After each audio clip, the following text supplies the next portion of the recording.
সিলেটে ধীর গতিতে নামছে কুশিয়ারা নদীর পানি। কিছুতেই ভোগান্তি কমছে না বানভাসী মানুষের।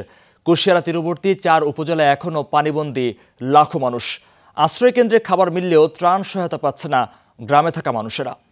আশরাফুল কবিরের ক্যামেরায় বিস্তারিত জানাচ্ছেন সহকর্মী মাহবুবুর রহমান রিপন। স্যান্ডেলিনা সো, রূপচর্চায় আভিজাত্য।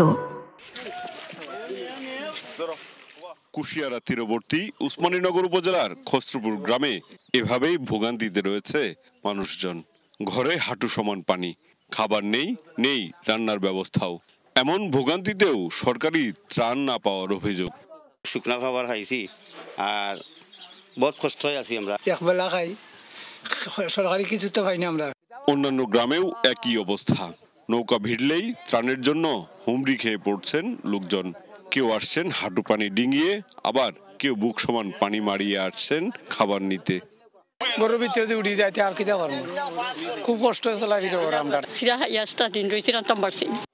আশ্রয় কেন্দ্রগুলোতে গাদাগাদি করে কোনো রকমে আছেন দুর্গতরা। তবে খাবার নিয়ে নেই ভোগান্তি। ব্যক্তিগত ও সরকারি উদ্যোগেই মিলছে আহার।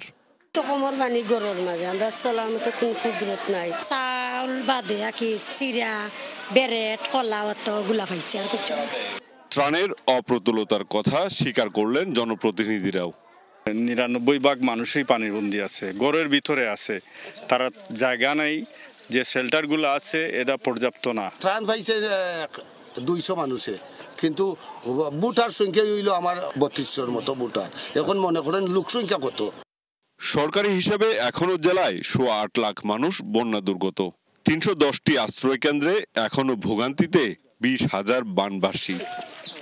গত 7 দিন ধরে এই উসমানীনগর উপজেলার সাদিপুর ইউনিয়নের এই খসরপুর গ্রামে শামসুল হকের মতো বেশ কয়েকটি পরিবার পানিবন্দী হয়ে পড়ে আছেন, কিন্তু এখনো দেখা মেলেনি সরকারি ত্রাণের।